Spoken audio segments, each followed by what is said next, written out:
You guys know that, if you do the work, you work hard enough, dreams come true. You know that, we all know that.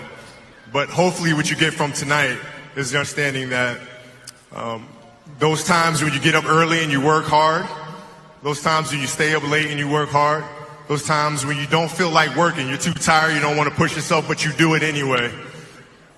That is actually the dream. That's the dream. It's not the destination, it's the journey. And if you guys can understand that, then what you'll see happen is that you won't accomplish your dreams. Your dreams won't come true. Something greater will. And if you guys can understand that, then I'm doing my job as a father. Thank you guys so much. I love you. And, Mamba out.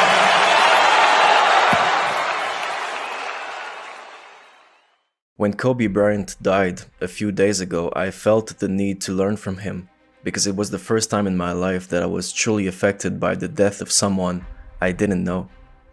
I couldn't understand why. So I went back and I watched as many videos on Kobe as I could, and that made me realize how much of an inspiration that man is. But his Jersey retirement speech, the one I just showed you, intrigued me on another level. Honestly, I couldn't understand his message.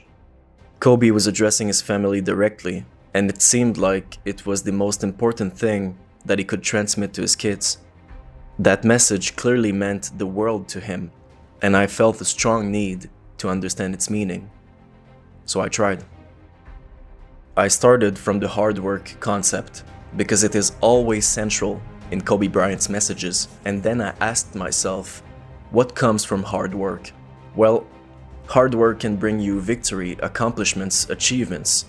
It can also lead to crushing defeats. Sometimes hard work is not enough. You fail and you go through tough times. So I had this. Pathetic, I know. Then I thought about the choices we make when we are confronted to victory or defeat, because I remembered that Kobe was always motivated by defeats. Then I added the concept of dreams, and I spent hours trying to find links. I tried to understand what Kobe defined as the dream. I went from this to this to this to this to this, and gradually it started to make sense. Just thinking about all of this made me understand myself better, and I hope it will be the same for you guys too. The best way to explain this cycle is to tell the story of Conor McGregor's career.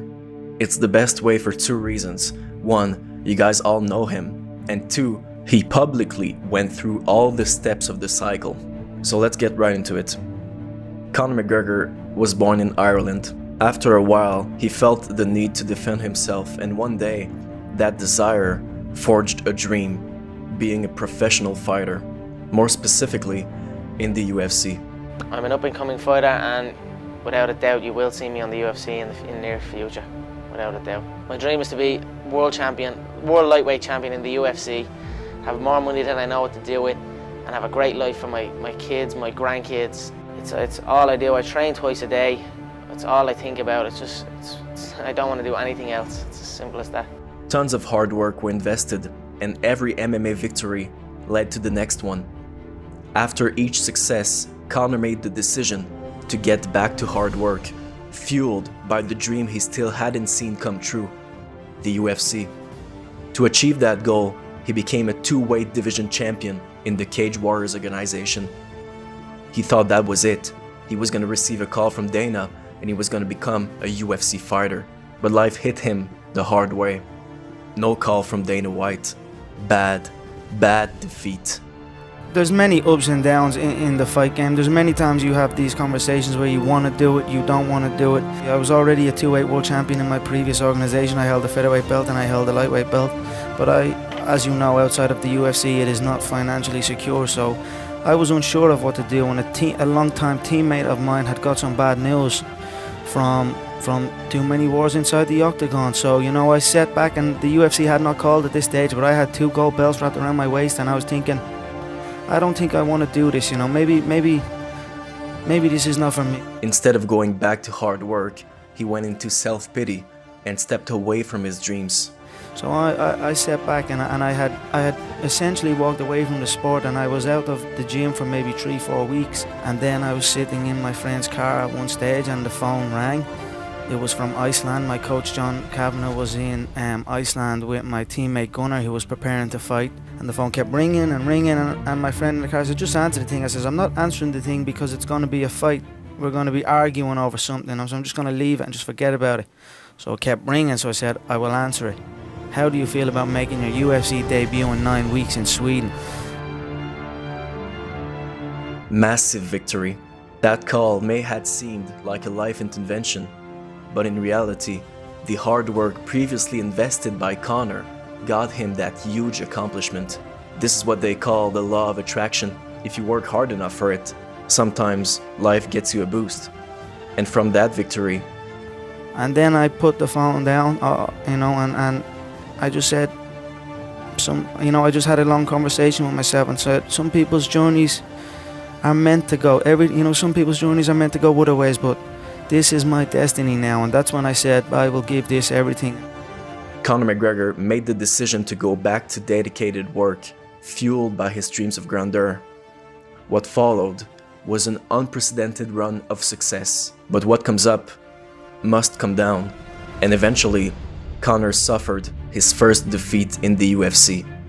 He took that loss on the chin, and instead of making excuses, he went back to hard work, using that loss as additional motivation. He had many more dreams left in the dream bar, and his decision to go back to hard work paid off in the rematch against Nate Diaz. Conor McGregor was back in the sweet spot, following victories with hard work, with the everlasting intention of achieving more, of aiming higher. Eventually, that sweet cycle used up all the dreams of Conor McGregor. 2 UFC belts, a $100 million fight with the most popular boxer of all time, and there, from the state of victory, he made the decision to slide into contentment, because no bigger dreams could convince him to go back to dedicated efforts. Lasting contentment seemed to only lead to one place.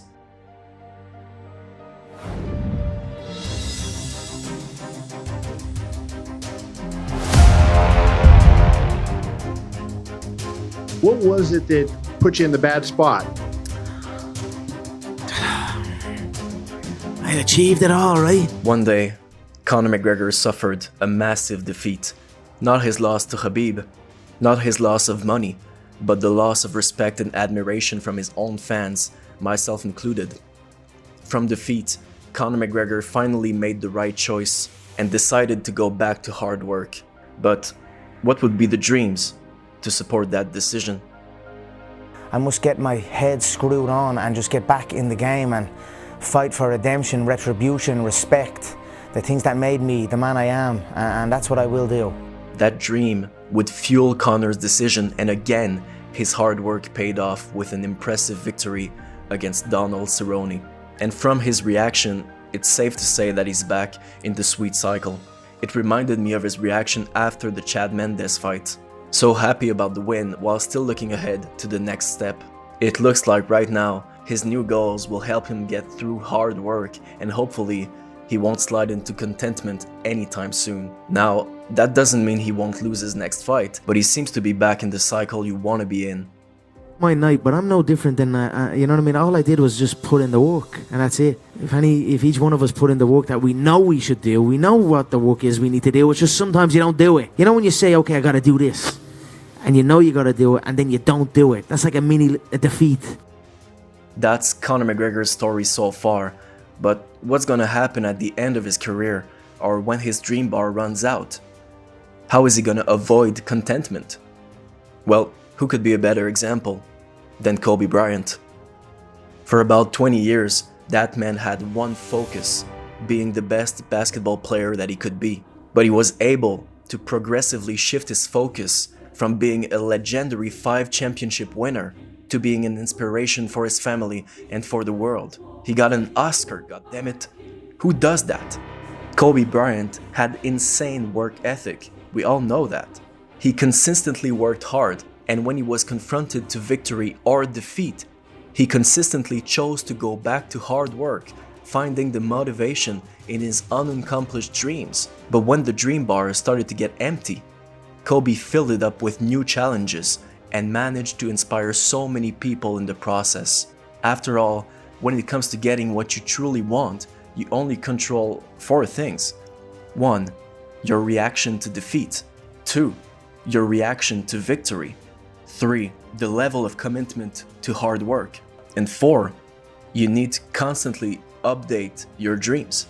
And I think that's the historic thing about Kobe's legacy. He made us realize that we need to fill up our dream bars and update them. He made that adjustment like a boss and never fell into lasting contentment. Kobe said in the past that he doesn't relate to lazy people and that he doesn't want to relate to them. Well, I can relate, and that's why I wanted to give you my perspective with the help of this, because I know this part of the cycle a bit too well. So I thought, why not combine the life experiences of a sometimes lazy and the knowledge I gained from Conor McGregor, Kobe Bryant, and some others. And that's what I got for you. And the theory is that Kobe Bryant, in his message to his family, essentially said, the point is not defeat. The point is not victory.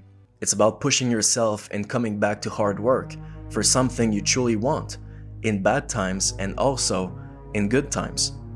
Because as long as you do that, you will stay in that part of the cycle. And I think that's exactly where any parent wants his kid to be. And let me tell you why. That's the sweet cycle. It's the best.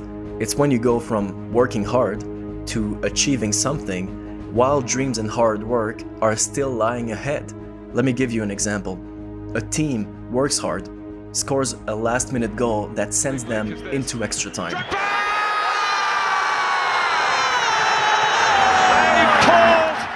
That small victory is very sweet because it's been won in sweat, but the next challenge is right ahead. All the players really want to win that game and will give everything to get the victory, so they naturally go back to hard work to make the next dream come true. That feeling is the sweetest, I can guarantee you that. That is the decisive cycle. It's the most challenging and the most decisive part of achieving something. As long as you make the choice to work hard for something after defeat and after tough times, you will stay in the good part of the cycle and great things will happen. Let's say that same team loses the game. They're devastated. But how are they going to react to that? Not taking responsibility? Or continuing to work hard with defeat as a new source of motivation?